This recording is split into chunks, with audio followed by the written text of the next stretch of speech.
Hello, everyone. Welcome back to another episode of your favorite YouTube channel and podcast, hashtag KTSC Sports Talk, with your host, Justin P. This is episode 174 for the YouTube channel, and for the audio podcast, it's season 5, episode 2. You can check the audio podcast out on Apple, Spotify, Google Podcasts, Apple Podcasts, Pandora, Podtail, Podbean, wherever, basically anywhere you get your podcast and audio stuff from. Just type in hashtag KTSC Sports Talk with Justin P. Now list all the platforms I'm available on. Everyone, today got a special guest. Good guy, a hell of a football coach, man. Well respected in the community. Philadelphia native. Let's welcome to the show, Coach Brian Henderson. Welcome to the show, Coach. Thank you very much, Justin. Great honor to be here. Really humbled to be here. Just thank you for having me. Yes, sir. Yes, sir. Thank you for taking your time out to be a part of it. All right. Let me get into some Q&A. All right. You ready? I'm absolutely looking forward to it. Question one. What's your favorite TV show or TV series that you're currently binge watching? Ooh, got a It could be couple. more. It could be a couple. It don't gotta be just one. It could be a couple of them. So when I'm not doing football, I'm definitely I'm onto that Food Network. Okay. I like Chopped. I like the Barbecue Pitmasters. Mhm. My pastime, I think, and I'm always trying to do some of those shows and trying to do some of that stuff on those shows. So that's definitely one of my favorites. Um, I'm getting more into the binge watching. I couldn't like just sit there and watch all those shows at once. But what I am watching, I'm big on this Kenobi series, the Star Okay. Wars type stuff. I do enjoy watching that, and then just trying to catch up with what's going on in the sports world, trying to keep that all balanced. So, like I said, that Kenobi series, the Food Network, what's going on with sports, as we trying to enter OTAs and little stuff like that, it keeps me busy. Now with my son, I also gotta keep track of some of the new kiddie shows. So some of Okay. his favorites now, my favorites now. So I guess I'm big on the Puppy Dog Pals, and he really likes Mickey Mouse. So I'm watching. I'm just about watching everything now. Okay. For me, I watch Power, of course. Snowfall, Okay, Mayor of Kingstown. Let's see what else. What else we got? Halo, the series. They made the game. They made that. They just made that to a TV series that just ended like a week ago. gotcha. And then I must say, Law and Order. I'm a big Law and Order fan. You know, Criminal Intent, SVU, Law and Organized Order is Crime, one of the those whole. Law and Order is one of those ones where it's like you just can't watch one, or you just can't. That is something I can see people really getting intrigued on, because as soon as you hear that intro and that sound as it changes scenes, it just Do, grabs you. And it's do, like you're not just gonna do, watch one. do. Or like if Yeah, you're flipping yeah, yeah. through, it just grabs you for those 5 seconds, and you're locked.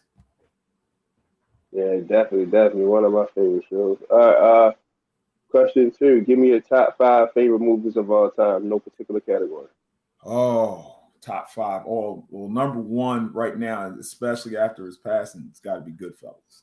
Um, Okay. that's Yeah, that's one. Ray Liotta and them. Yeah, definitely. Yeah, that's something I could watch over and over. Joe Pesci. In fact, I have a poster of it in my family room, so that's definitely one. Um, uh, I was always a big Blues Brothers fan. I used to love Okay. that movie. Like I remember watching that when that would come on when I was a kid, and I still get like the best laugh out of it. Um, I'm a Transformers fan, so I got to put the Okay. first one in there. A couple of them have been hit or miss, um, and uh, last two are like two different ends of the spectrum. So it'd be the Empire Strikes Back, and then the other would be the Infinity War. That really was up there Oh for me. yeah, that was really good. That was Yeah, really good. I got something for some of the bad guys. So to see some of them pull off some wins, it's kind of rare in movies, but those usually have been some of the most entertaining ones when they really develop those characters. You're right. For me, I had to say Spawn. Okay. That's one of my favorites. I always change my answers because, like I said, I do this every show. Spawn, uh, The Mask. I like that real much. Shawshank Redemption. That's a great one. That's Uh, another good one. Yeah, eight. Green Mile Another good with one. Michael Clark Duncan, and then number 5, I'm gonna go with Bad Boys. That was they were a comedy. They are a comedy duo for those two, Lawrence and Smith with that one. I remember. Guess I'm showing my age. I remember going to the theaters and seeing that one. So I mean, that one does stand out. All right, number 3. Give me your top 5 favorite rappers of all time. Okay, that's easy. It is definitely Biggie Smalls. Anyone that knows me knows that I'm a huge Biggie fan. Definitely for his birthday. I even change my icons usually. So I'm big on Big. Jay-Z. Okay. And I would say he's top 3, but I definitely with what I try to keep up with what the kids listening to. I do try. Baby is really somebody that I got really going. So I mean, Little baby. Yeah, I try to keep up to date. I really do feel like I'm showing age, but those are my guys right now. I'll listen to them through and through. Okay, so that's like 3. You got 2 more? You got 2 more guys? They're not well. The group EPMD. Okay. I've even actually ripped off some of shouldn't say that out on the internet, but I've actually borrowed some of their phrases for some of our themes for the season. So like strictly business, unfinished business, and things like that. But I do have a real soft spot for them. I think that's about it. I think everybody else I kind of would listen to, but those are it for me right now. Okay, for me, it would have to be Biggie, Tupac, LL Cool J, Yeah. Big Daddy Kane, and Busta Rhymes.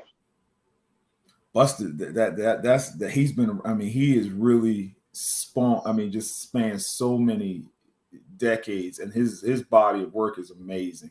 Like I said, he's working them all. So that he's one I did forget. So I'm glad you brought him up. But that is definitely one that I mean. I remember he's worked with Janet, Big, you name it. He's Missy Elliott, Timberland. Missy Elliott. He's crossed over to the rock era, with some of the collabos that he's did.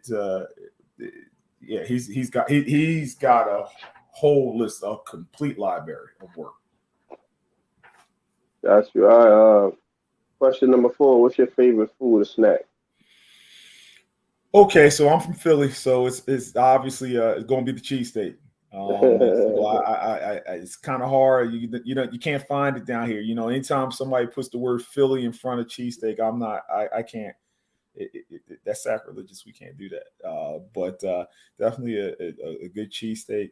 For me, barbecue. I'm a big connoisseur of barbecue, and Italian food. I'm big on Italian, like a really good lasagna or a chicken parm. Those for me are my go-to. Barbecue is like kind of like a little pastime for me. I got a couple grills out back. So I'm all, like I said, watching the food networks. I'm big on trying to get some of those recipes down and try to mimic some of that stuff. And I feel like anytime you can have, especially after all we've been through in the past 2 years, when you get real good folks around and get some food and really enjoy fellowship and have a good time, that really that's what it's all about. Oh, that's a good answer. What's up, Ravens Online Gatekeeper? What's up? For me, I'll go chicken. Of course, I like my French fries. I like spare ribs. Gotta have spare rib. Yeah, for sure. Lasagna, pizza. I like basic burgers. I like all the typical stuff. Only thing I don't really eat because I'm allergic to it is seafood. But everything else, hey, it's fair game. It's funny you bring that up. My mom is a big seafood fan, and she told me out of nowhere, and I was hoping this wouldn't happen to me. It hasn't so far. She said after she turned a certain age, out of nowhere, she became allergic to it. So that's something that she deeply misses. But the one thing I can say now, moving down to Maryland, there's some amazing seafood down there. Yeah. Amazing, absolutely amazing. Okay. What's your favorite activity or activities that you like to do when you're not working? I'm not working. I'm usually I try to hit the weight room as much as I can. That, like I said, I really value it now after that pandemic and after missing it. So it's usually the weight room. it's definitely trying to play basketball. I know my time is limited. I've kind of torn both quads. So, it's definitely not that I was the best ball player there was to begin with, but now just to get out there, try to get a little bit of shots up and get some cardio going. And definitely cooking. Like I said, I really enjoy just try to get out there and make different dishes and really just it helps me take my mind away from a lot of the stuff that goes on. Some of our game plans and some of the things that we've done, I've actually thought about different things, just putting dinner together and certain dishes that I've tried, doing a lot of reading up on different schemes and authors. And, I just picked up a book, ordered a book not too long ago that was talking about Bear Bryant. So, I definitely do love doing my research and talk and looking into history, whether it be through football, architecture, things of that nature. Gotcha. All of those are amazing. For me, coaching football, I coach football like yourself, been knowing that for 15 years. So like I said, that's a passion that I love. Doing this, interviewing people, I love doing this. I call it a hobby until I get paid for it. So this is a hobby. Uh, Playing video games, I'm real heavy on that. Playing 2K and Madden and stuff like that. I'm trying to get back into the video games. I actually, I was really fortunate when the PS5, was first coming out. I was able to secure one.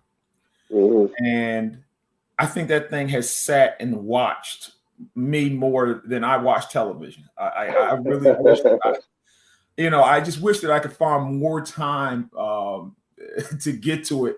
And I was like, I think I have like 5 games or 4 or 5 games or whatever it is. But I really and then you see the intros to the video games. They look so much better than sometimes in the game themselves. They look like movies right about now. So I hope to get back into the video game. If not, you can always sell it. Somebody give you double what you paid for it. Yeah, right about now. And I know it's still hard to come by, but it was like, man, I'd like to get back into the Maddens and some of the other games that they got going on. I sometimes forget I have the thing down there. Yeah. So that, like I said, go and play basketball here and there, and then spending time with the family, like going to family events. So those are my freshman five is always the best one. Everybody always, it's a tough one, but if you can have dinner with 5 guests, famous or non-famous, dead or alive, who you bringing with you? Ooh, yeah, that one is a tough one. Okay, and how many people do I have to name? 5. Well, the first one is obvious. It was definitely with music. Would love to have had some type of a conversation with Biggie. Okay, cool. He was a brilliant mind as far as a storyteller. And I think that's something that we don't get to see a lot of from this genre of hip hop that's going on. He was just a storyteller. And, to get some of the behind the scenes from some of his songs and to get some of the understanding where he came up with some of that stuff, that would have been a conversation for the ages. Coaches, I'd like to sit down with Bill Belichick. Okay. If given the opportunity, that would be something that I think would be really deep. I think Belichick is somebody that I have a high amount of respect for. His body of work is outstanding. But just to pick his brain and just, how he's done this for as long as he's done, for all the different players that he's coached through and all the different changes that the league has seen, the opportunity to sit down and talk to him about that and how it's still, they came up with this whole Patriot way. I think that would be a pretty unique conversation. I'd have to go with a cook. I would go with Myron Mixon. He is a big time pitmaster. Somebody that obviously, if you're gonna have dinner, why not have one of the best that can actually help you take your game to another level. The last two, struggling here. Barack Obama would be one. Okay. Sit down and talk with. And I think the last one would be, and I got so many football coaches in mind, but it would, and I'm trying to get into some more of his work. One of them would be Jim Johnson from the Philadelphia Eagles, a former defensive coordinator. His schemes and some of the things that he came up with how they would attack the blocking schemes of different offenses is something that is really unique and intriguing. So those are some folks that, if I actually had the opportunity to, that would be something I would say. Those would be my top 5 right now. How about yourself? Me, I go Bernie Mac. Yeah. Yeah. I go Eddie Murphy. You want a good laugh.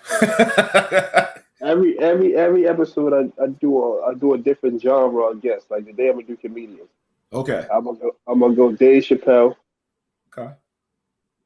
Cat Williams. And Paul Mooney. Paul Mooney was behind some of the best sketches.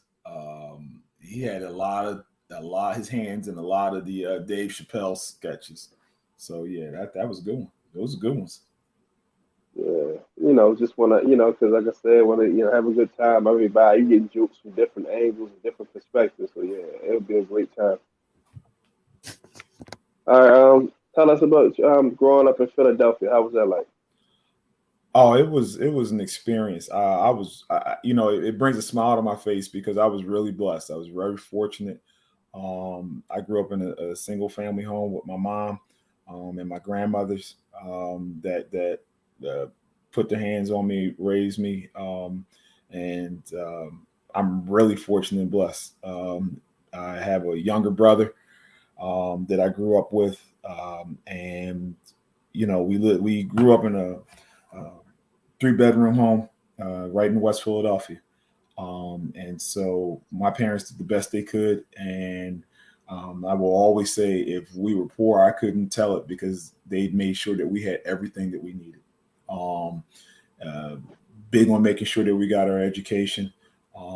And it was just a lot of fun. We grew up, like I said, right at, I remember the house specifically is right off of 63rd Street.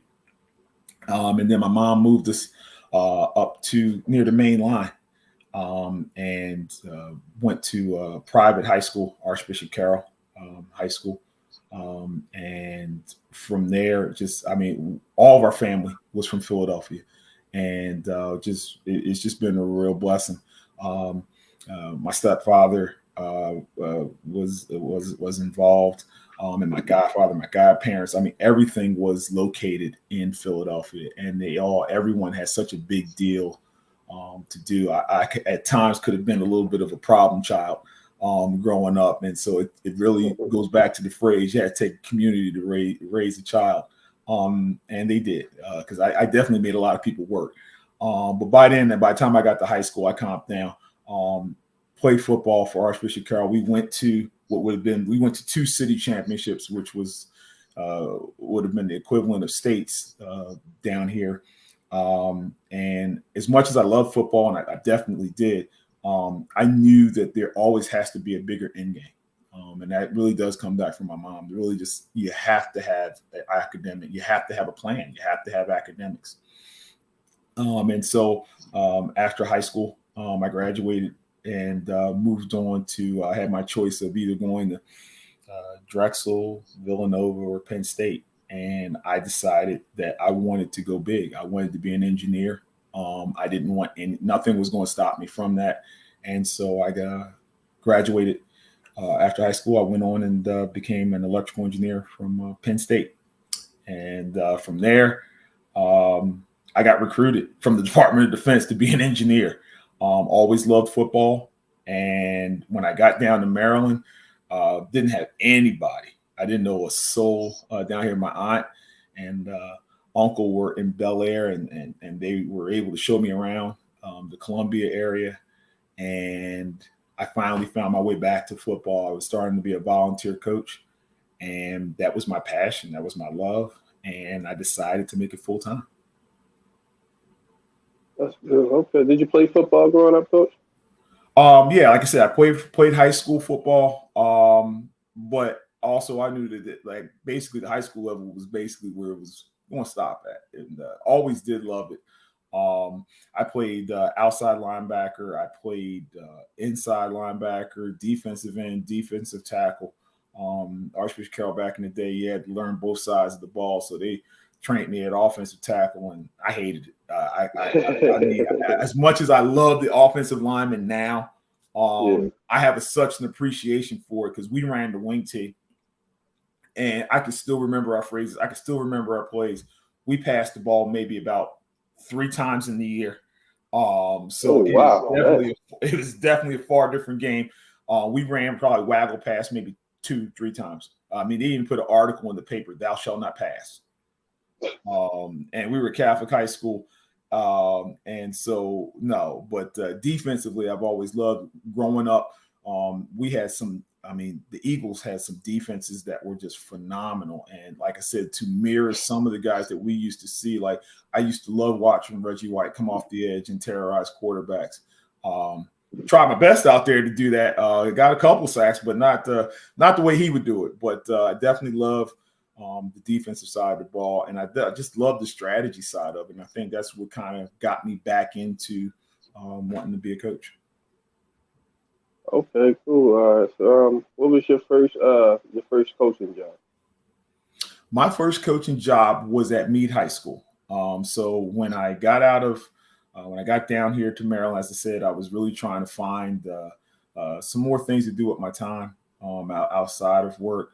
And so right at my job was a high school. It was Meade High. And so I actually tried to get some coaching jobs elsewhere. And there was a coworker that told me that he was coaching at Meade. And so he told me that there would be a possibility they were looking for someone. And it was like 3 days out from training camp that they needed a linebackers coach. And I met with the coach, and he said, well, it was Coach Smith. And Coach Smith was an awesome mentor, awesome coach, even better man. And he would tell me that we met, we talked, and he asked me a couple questions. And he said, well, I'll get back to you and let you know, later on by the evening what we're going to do. And as we're walking out, he asked me one more question. I guess I answered it right. Because as soon as I answered it, he walked me into another room where some other coaches and some kids were, and he introduced me as the new linebackers coach. And so that was in 2005. And it was something that it was great, and I think it's something that when I think about it, definitely I knew that it was about paying dues. It was about giving back. And it was just all a perfect storm in that moment in time. And everything just moved forward for me. I was able to grow as a coach there with himself, Coach Dennis, Coach Walker, Coach Hopkins. There was a lot of great coaches that were there, and it was a great group of kids. And I was able to expand. And then from there, I actually left engineering and became a teacher there. And so I taught and coached at Meade, and that was my first coaching job. Something I will never forget. Meade has a very huge soft spot for me in my heart. Oh man, that's amazing. So your first year at Wilde Lake, how did you guys finish? So the first year, first year as the head coach was interesting. I'm talking before that. Just your first year there. First year. So first year at Wilde Lake, we finished, I believe, if I remember correctly, we finished 5-5. We were really competitive.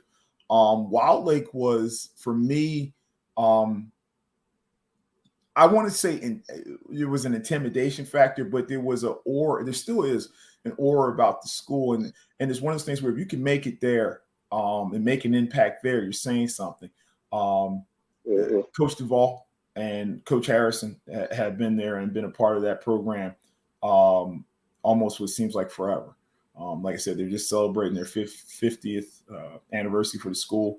And when I got there, I wasn't even supposed to be the DC. And it just so happened that the opportunity came 3 days into training camp that I was asked to be the DC. And so we came out, we changed the defense up. We made some new changes, and Coach Harrison was gracious enough to go with the changes, and we moved ahead, and we became one of the top defensive squads that year. A lot of close games. We were fortunate enough that we broke one of our rivals' home game winning streaks right out the gate, and playing River Hill. And we came out, and we, like I say, had a really good foundation year. Went 5-5, and then the next year we got them back into the playoffs. Went 7-3. Had a defensive player of the year, Tyrell Barnes, and really laid the foundation for a lot of things that we've been doing defensively since.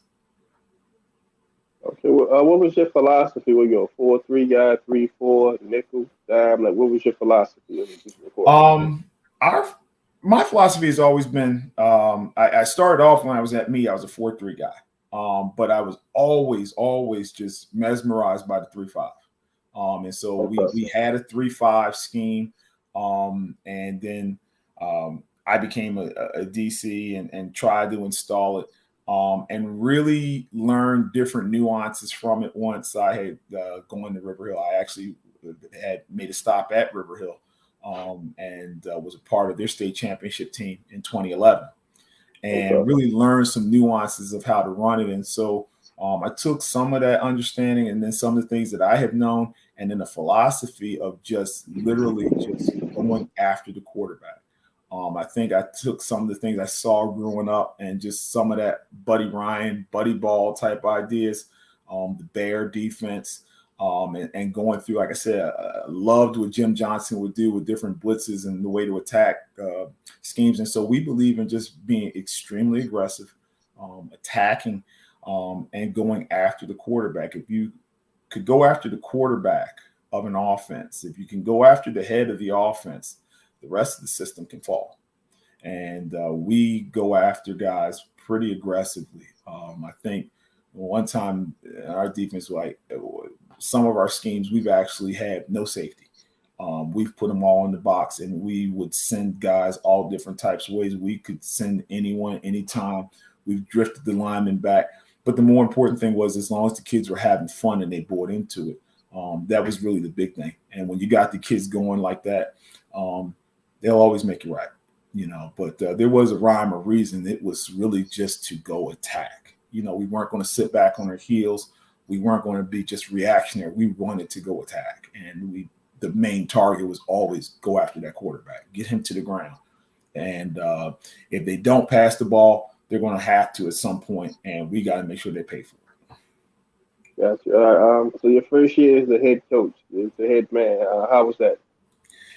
So that's the one I thought you were going with, and that one has a story. That was actually pretty interesting. So when I did get the job in 2019 as a state, like I said, I'm only the 5th head coach in school history in 50 years. And so I honor and really value Wilde Lake's history, rich traditions, rich history. And I try to keep most of that, and also try to bring some new traditions, bring it in. And so we had a really unique team. I think we had a lot of talent on that team. But I think that the talent was learning how to go from necessarily being role players, because we had graduated a really talented senior class before, and the talent had to learn to go from being role players to being big time players. And so that was a learning curve. And so we also were a part of the first year that they made a change in the playoff structure. So we were 2-7. It was a really rough year. And we had come out the gate. We had gone 0-2, then we won 2, and then we lost the last 5. Some of the stuff that we had to deal with, just normal growing pains, just trying to get guys to understand, like, there's certain games that we were like right up into the last moment and just wouldn't go our way. and we just had to find ways to stick together. And so we ended up going 2-7, and we still ended up going to the playoffs, which was probably the most strangest thing I would have seen. To say that our morale was low would be an understatement. But what we did do, and this is where I think the learning curve really came in, is that once you get into the playoff, anything can happen, and I watched some of the blogs, and they're like, well, how does a 2-7 team get in, and why is all that? And at the end of the day, we got to still remember where we are at this level, and these are still high school kids, and the key word is kids. And so everyone deserves the opportunity to learn, to get better, bounce back from it. I understand we're not talking about everybody gets a trophy, but at the same token, this is still amateur athletics. Yeah. And with that, we realized that we have an opportunity. We can't control the past, and that we were given a gift. That's why it's called the present. So we've got to take advantage of what is ahead of us.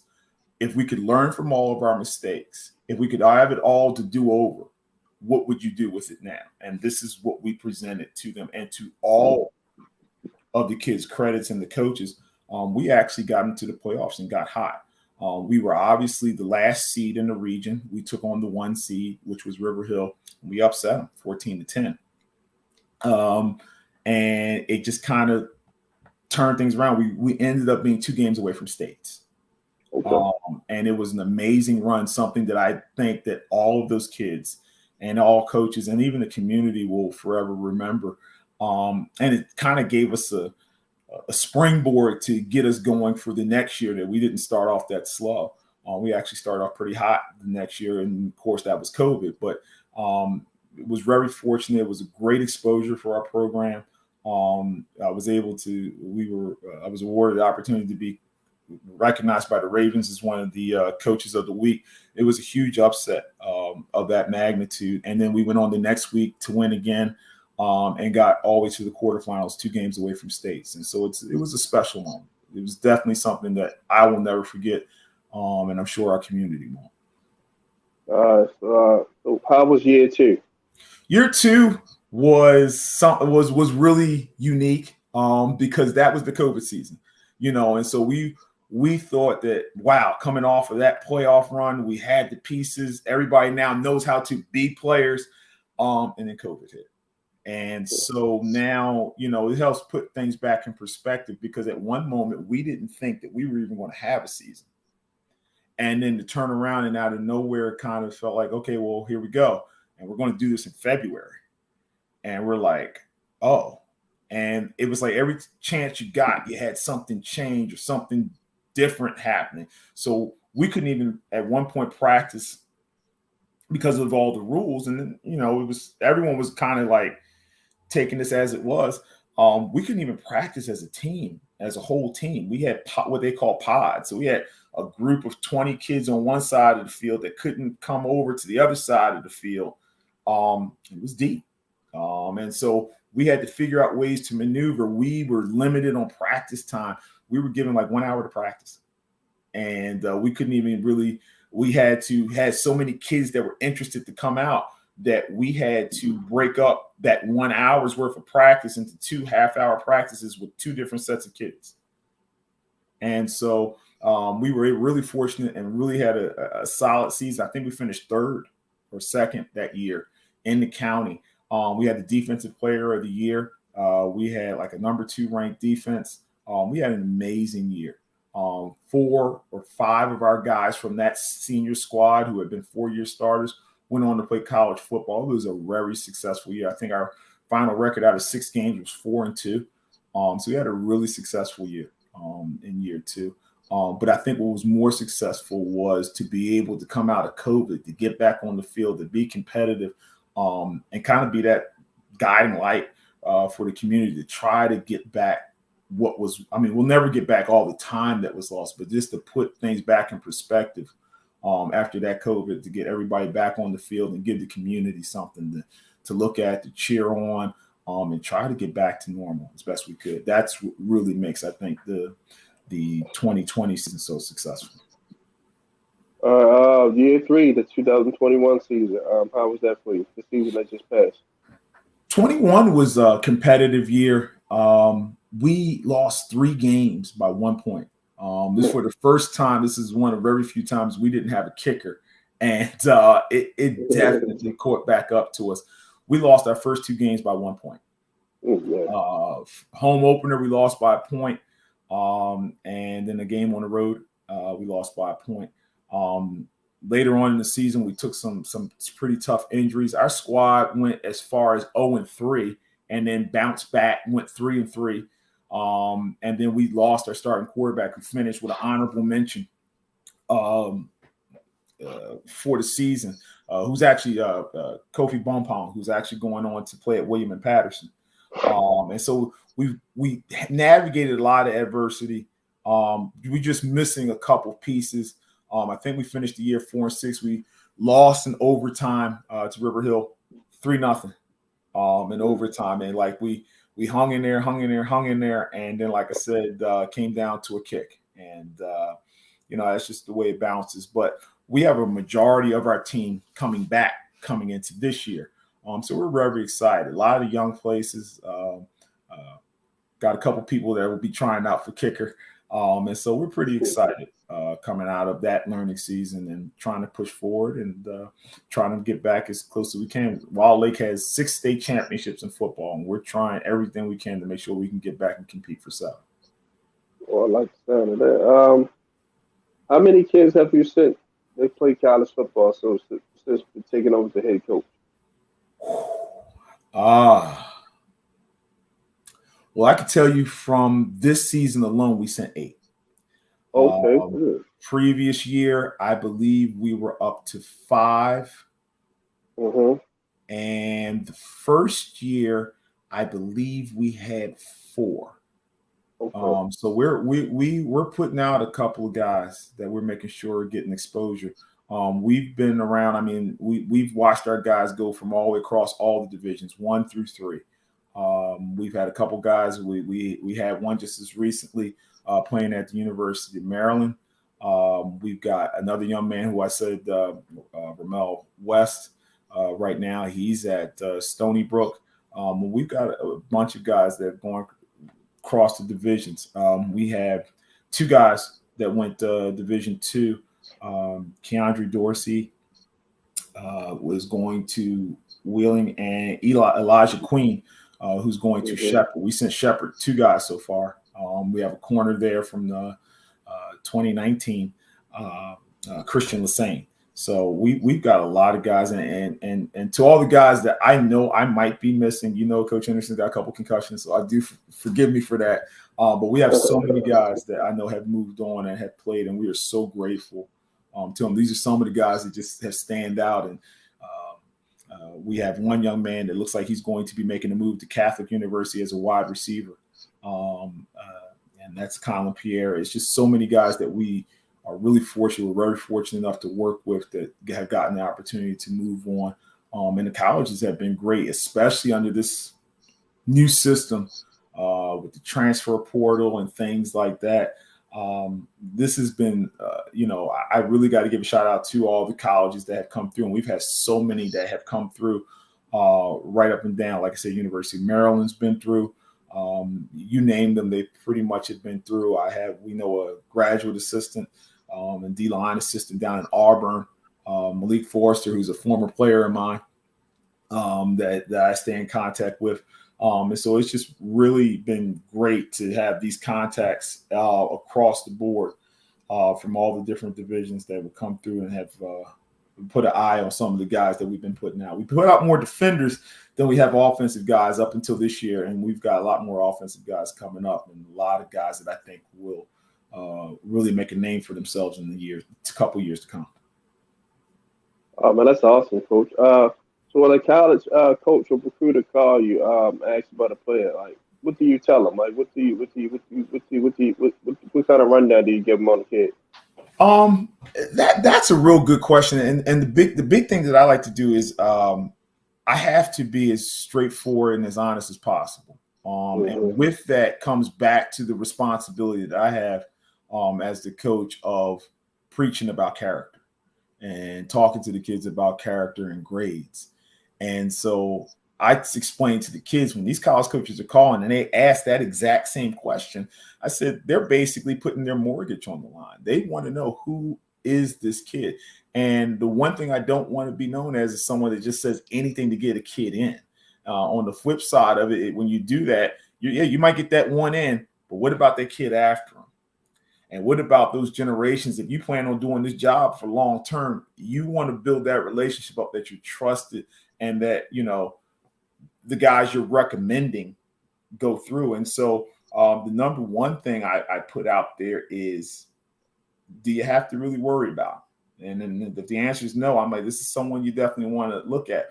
I then ask them questions of, look, exactly what is it that you're looking for? I really want to know, what I also want to do. I also have to, as a balancing act, I have to protect the player as well, and the player's best interest. And it's not just the namesake to say I got you into college. If you're telling me you're only looking at 4 kids and you're getting everything else from the transfer portal, and the kids you're looking at are all linemen, the kid I have is a defensive back. Let's not waste anybody's time. Let's not waste your time, their time. Where can we meet at? What is it that you're actually looking for? Once we get that out the way, the next part is obviously the academics, the character, and where does that rank? And it also helps when you have other kids that have gone through the program that they can relate to. And that's the one thing we've been very fortunate with Wilde. We have a lot of guys that have been former alums that have coached with us that still have contacts, and there's that reference point.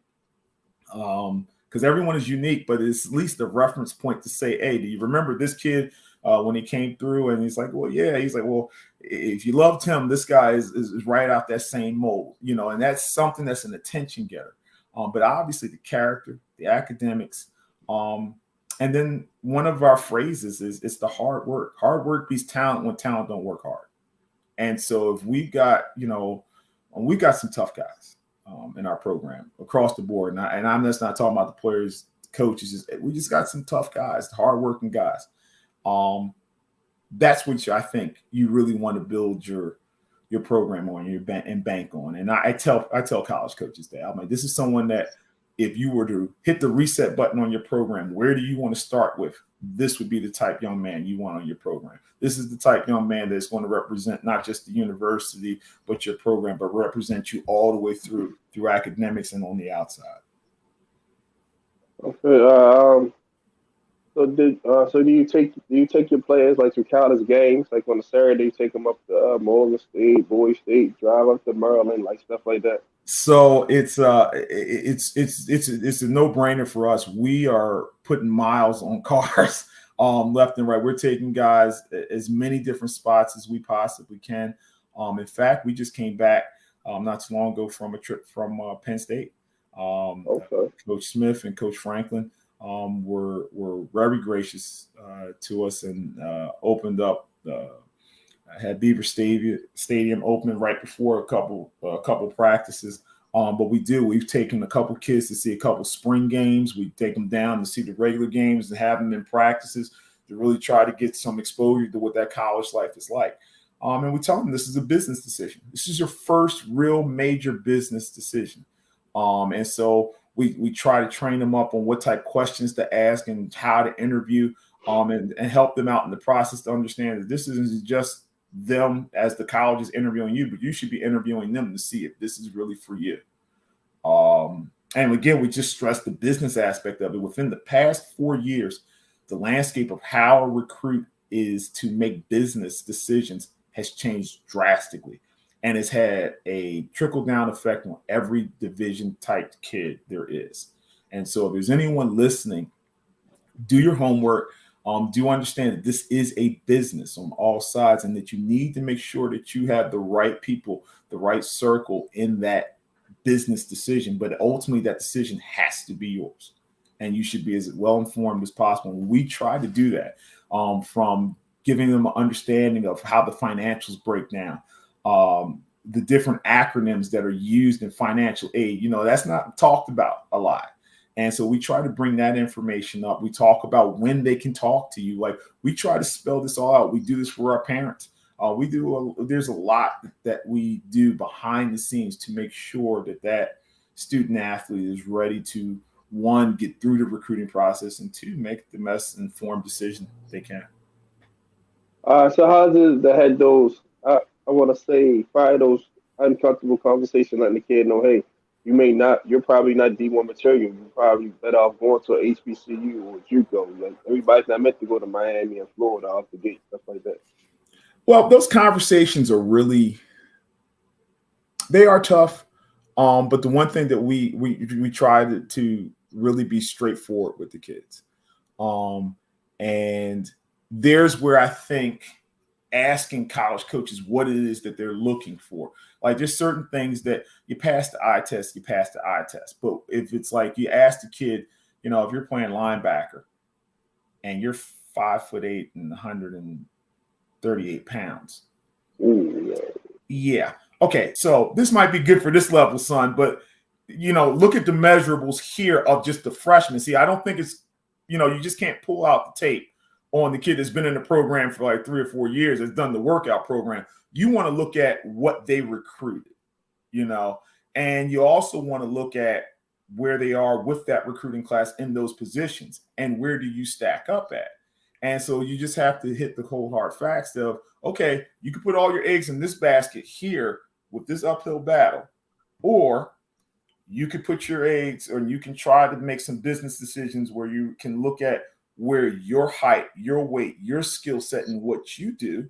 You're not trying to crush dreams, but you're also trying to give a reality roadmap, I call it, of where they would possibly be seated at most. On the flip side, we also tell them, though, with some of the academics and some of the minds that some of our kids have, don't let football derail your mind from other goals that you could be suited for. If you're suited to go some of these bigger universities, and some of these HBCUs, and you are capable of doing the work academically, but maybe not football, take the academic side of it. Concentrate on the academic side of it. And if you really love football and it's meant to be, there's ways that it can still work out. But the academic piece has got to be the first and the foremost.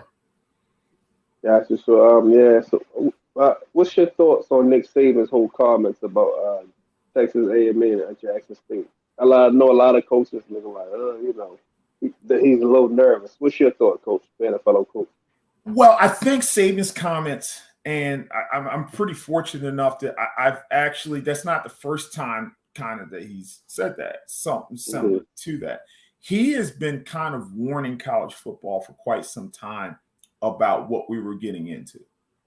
As far as I think when it comes down to, he's giving college football warnings about the portal, about NIL letters, and the dangers that how this is going to change the landscape of college football.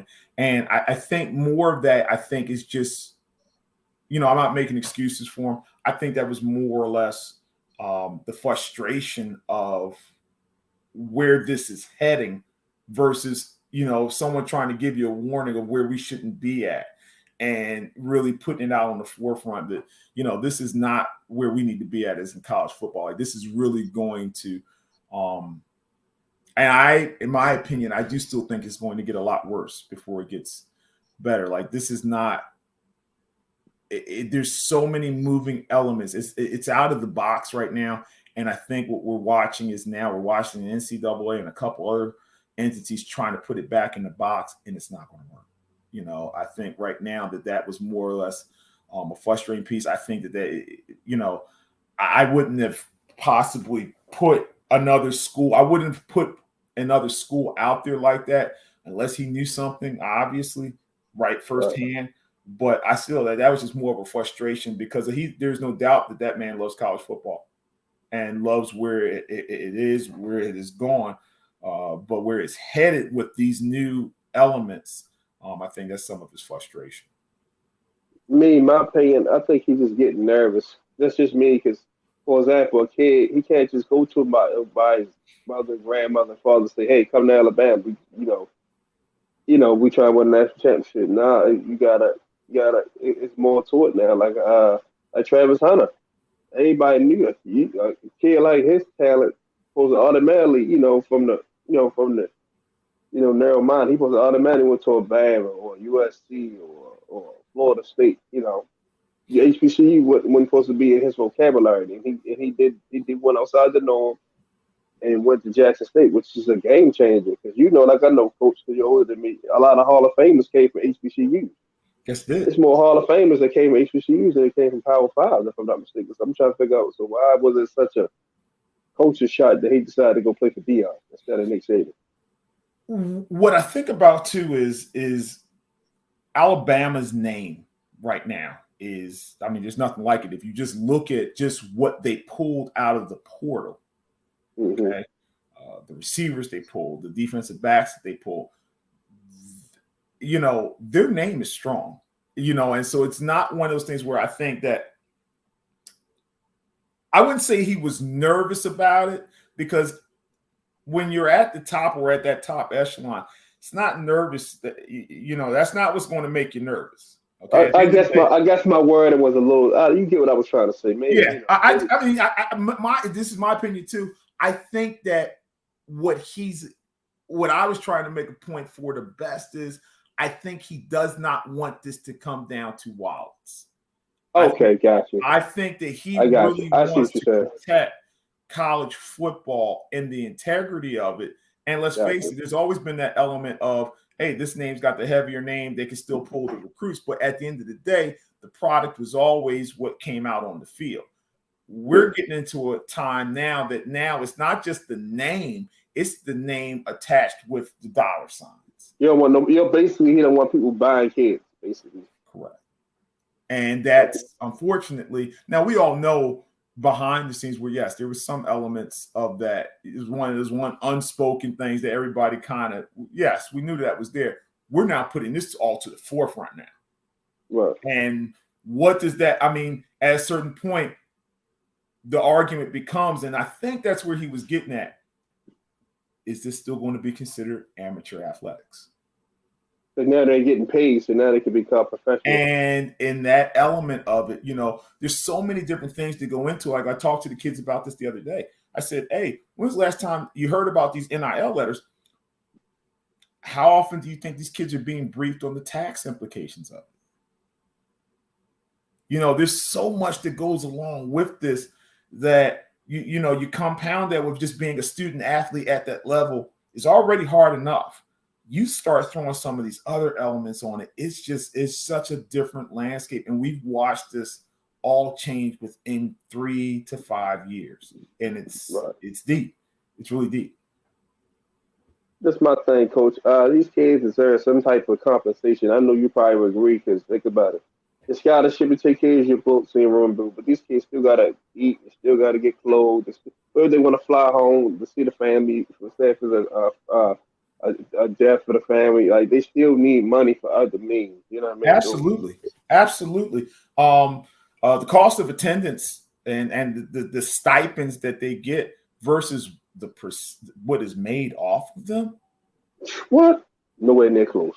Nowhere near close. So, I definitely get it.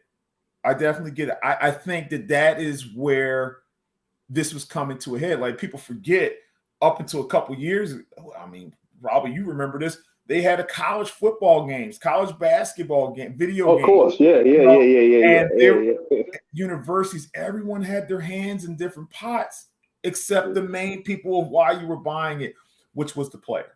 The players. That's why they didn't have the names. That's why they didn't have the names on and all that. Yeah. Right. And there's where you were told that, but through your amateurism to get the degree should have been your compensation. And it was one of those, well, no, because there's no amateurism in getting an internship.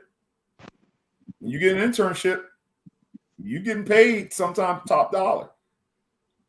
Somebody could have argued, what's the difference? And you could go back and forth with it, but I definitely see the point of, yeah, they deserved more. And I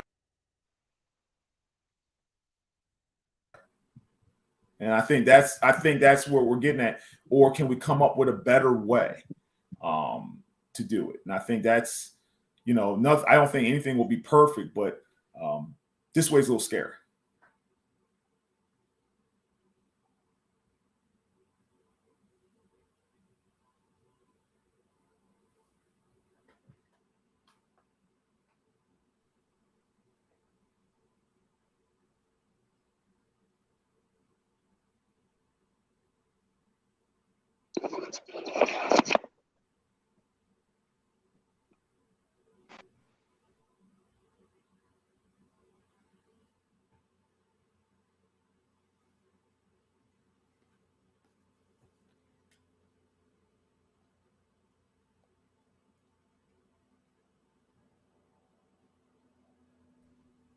You hear me now, Coach? I got you now. Yeah, sorry about that. Somebody called me, so I had to read. I get it. But yeah, what you were saying? I was saying, like I said, they deserved more than what they were getting, definitely. And I think there's never going to be a perfect system in the college ranks, but we got to do better than what this is right now. Because this is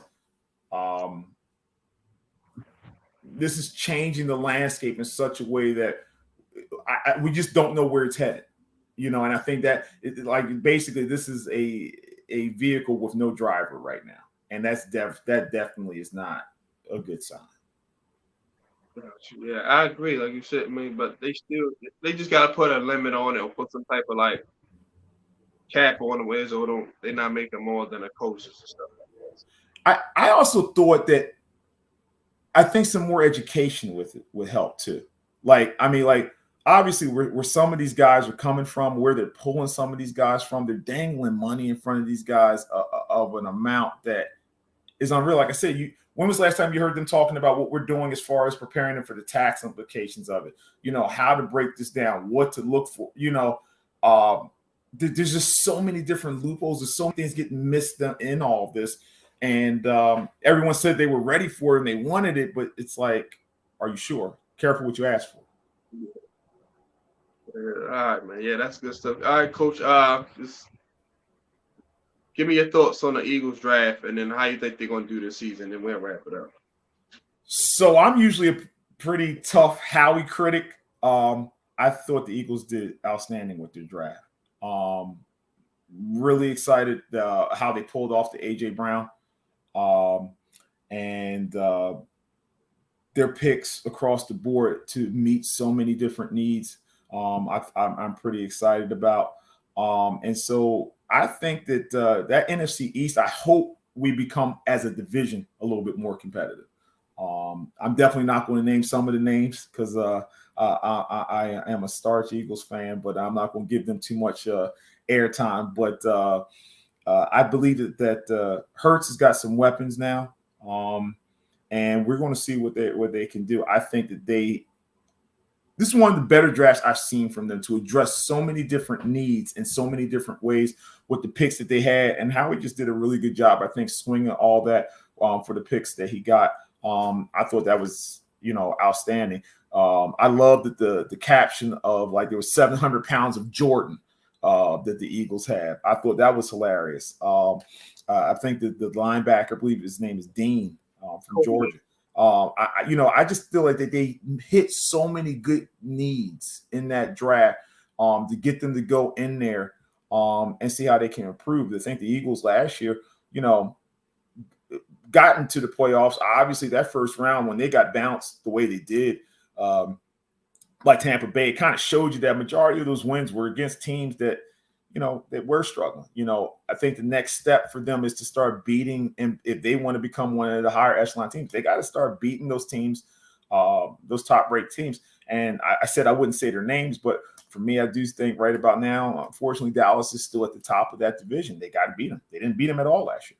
And so they've got to come through, and hopefully these new picks get them through. I'm really anxious to see what these guys will do in the OTAs and coming into training camp and how they mesh and how they mold. Eagles picked up that the young center. Kelsey has been the guy anchoring that line, and to see him trying to get the next guy up, I think that's pretty exciting. Like I said, they just hit so many needs, so many different waves in that draft, and that's rare to see. So we hope that it does pay off. What you think the record going to be this year for the Eagles? Oh, I'm going to be on tap for this one.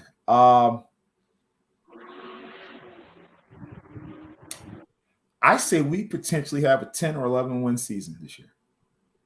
I think we do put it together this year. beyond that, I can't say any more than that. But I see us with at least 10 or 11 wins this year. I think that they got enough pieces now. I think Jalen's still, like I said, he's a dynamic athlete that they got back there. So hopefully that we can pull it together. But I see at least 10 or 11 wins. All right, quick, real fast. Do the Sixers, should they give James Harden the max contract or let him walk? Well, hopefully all Philadelphia doesn't come back on me. No, they don't. And here's my opinion. I think that the Sixers still need some pieces, and they could spend that wiser with going a little bit younger. Not calling Harden old, but for what you're investing in him and where he's at and what he's been able to produce with his resume, I don't see that as a wise investment. Obviously, the Sixers are getting to the point right now that it is win now. After the process, after all that is going on in the city, to still be so close in so many different areas. The main thing is we got to get out of the second round, and we can't keep investing in people that the highlight has been just about getting to the second round. So we've got to find a way to, it's not going to be an easy task. We want to have to, move some things around. But no, I don't think he gets the max deal. If they do, now I could be wrong. That's why I'm a football coach. But I also, on my spare time, talk with a bunch of my coaching buddies, and we play GM roles. I can't see that. I just don't think that that's a good business decision. And for the return, for the ROI, for the return on investment, I think we move on. Okay, Coach, man, this was fun, man. Definitely, man. Let everybody know why they should subscribe to this channel, man, and be a part of this. This was, I do interviews sometimes, but this was so comfortable, so real. To have someone that just for the love of the sport and then to recognize recognize real. This is just a really great experience. So please, if you get the opportunity, please subscribe. Justin's doing a great job. To put the spotlight on everyday people and to hear their views and get some of this information out. People like me don't get that opportunity a lot, and it is very well received and very well appreciated. So please click on that subscribe button and take the opportunity to subscribe. Appreciate that, Coach. All right, who was a guest you would like to see on KTSC Sports Talk? Before you answer, you got to help me get that person on here. Who is someone there's a couple guys. I do have somebody, and he's very well respected. He's respected in Howard County, and he's doing some really good work over at Long Reach. So Coach Jamie Willis, he's been leading the Lightning for quite some time. Outstanding coach, even better man. That's somebody I think that would do great on this show. He's got a young man. His son is an outstanding offensive tackle for them coming into their senior year. So yeah, he is somebody that I would say would definitely. He's going to bring some followers with him, literally. Got you. So yeah, I'm definitely be in touch with you to try to make that happen, man. I would love to have him on. No problem. Everyone, that's it for episode 172. Like I said, for the audio, it's episode 2, season 5. Thank you again, Coach Henderson. This was fun, man. Appreciate it. We definitely want to do this again. Appreciate it. Y'all be great on the way to the figure 8, and always remember the hashtag KTSC. Keep that same energy from your host, Justin P. and my special guest, Coach Brian Henderson at Wilde High School. Love you guys, and I'll talk to you guys tomorrow. I'm out.